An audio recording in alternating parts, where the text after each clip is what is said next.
Et l'invité de France Bleu La Rochelle matin, 10 000 tonnes d'ordures ménagères évitées en 10 ans. C'est le très bon bilan de Cyclades, l'opérateur qui assure la collecte et le traitement des déchets dans le nord et l'est de la Charente-Maritime.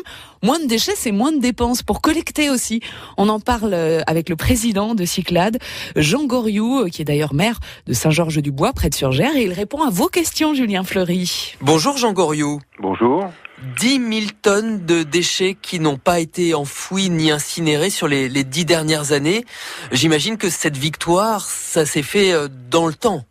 Effectivement, c'est pas quelque chose qui se fait d'un claquement de doigts. Ceci étant, c'est quand même une volonté politique clairement affichée depuis maintenant plus de 2 mandats par les élus de réduire fortement les quantités d'ordures ménagères par rapport aux problématiques de traitement de ces ordures ménagères qui sont ou l'incinération ou l'enfouissement. Oui, voilà, il a fallu résister quelque part au lobby des industriels qui veulent vous vendre des incinérateurs. Oui, les industriels, effectivement, quand on les sollicite, ils sont toujours prêts à nous faire des propositions. Ceci étant, ces dossiers de mise en place d'incinérateurs ou de centres d'enfouissement sont des dossiers qui ne mettent pas une année à éclore, donc qui s'échelonnent dans le temps. Et on avait, il y a 10 ans, l'urgence de trouver des solutions.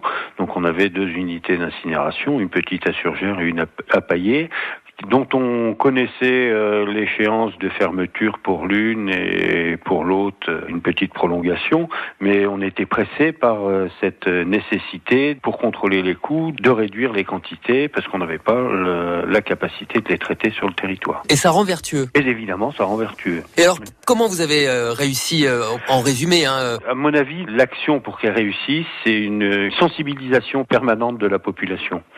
Et la mise en place de moyens. Par exemple, c'est en 2007 ou 2008, on a lancé l'action compostage.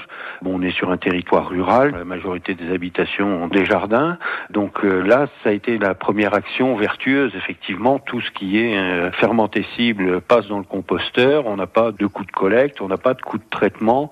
Et puis, on détourne rapidement des dizaines de kilos du sac noir des ordures ménagères. Donc en parallèle de ça, nous, il a fallu qu'on soit inventif sur la destination des déchets. Donc on sort le verre, on sort le papier, on sort les emballages. On a candidaté à terme expérimental il y a 4 ans à l'extension des consignes du tri. Donc par exemple, recycler de nouvelles choses, quoi. Voilà, recycler de nouvelles choses ou aller plus loin. Initialement, les pots de yaourt, les emballages polystyrène de viande et tout ça n'en faisaient pas partie. Aujourd'hui, c'est des choses qu'on met dans le tri sélectif et tout ça rajouté bout à bout arrive à faire des tonnages conséquents. Et ça se traduit aussi financièrement, c'est-à-dire que vous arrivez à maîtriser les coûts de la collecte. Oui. Alors ça fait partie des choses, on entend trop souvent dire, oui, plus on trie, plus on paye. Non, le tri, c'est vertueux jusqu'au porte-monnaie.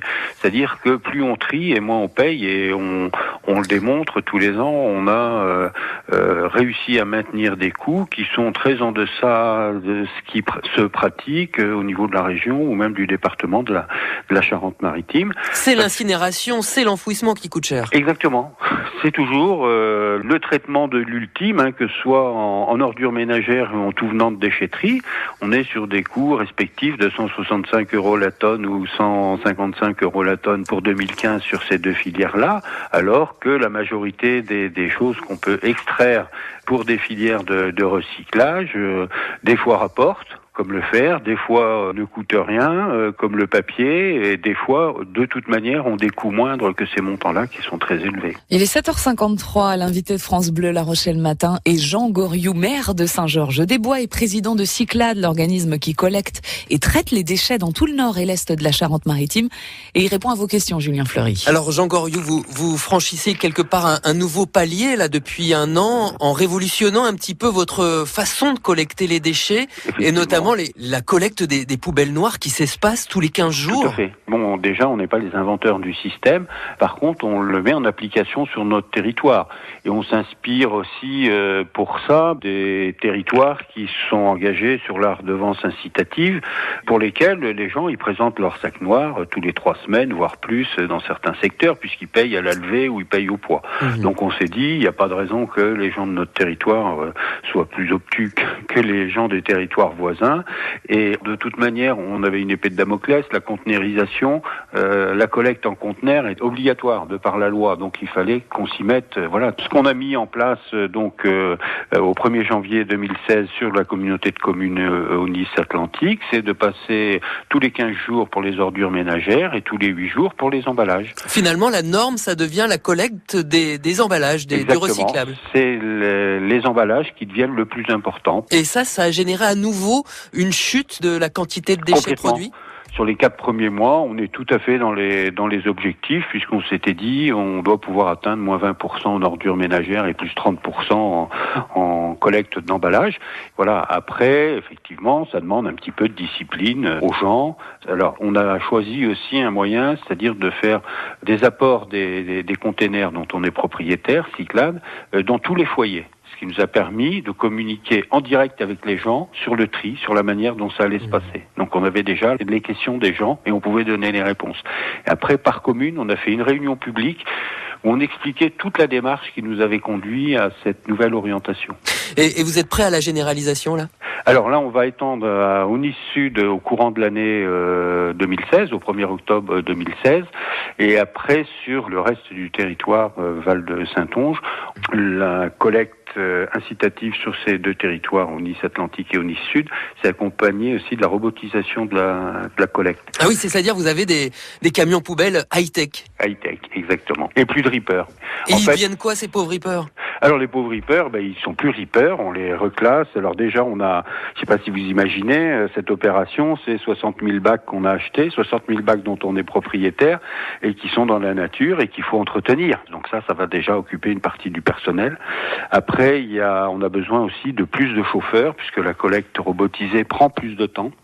Et puis, on a, de par la politique qu'on mène aussi sur les déchetteries, des besoins de nouveaux agents de déchetterie dont les rippers font potentiellement partie. Donc, c'est effectivement à effectif constant qu'on opère. Et là, en 2 ans à peine, vous allez peut-être réaliser la même économie qu'en 10 ans.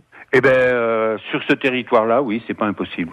Sincèrement, je pense qu'on est en mesure de réduire effectivement en 2 ou 3 ans du tonnage qu'on a réduit sur les 10 dernières années. Merci beaucoup, Jean Goriot. Je vous en prie. Jean Goriot, maire de Saint-Georges-des-Bois et président de Cyclades, l'organisme qui collecte et traite les déchets dans tout le nord et l'est de la Charente-Maritime. Aux côtés de Julien Fleury, invité de France Bleu La Rochelle Matin, à retrouver sur francebleu.fr.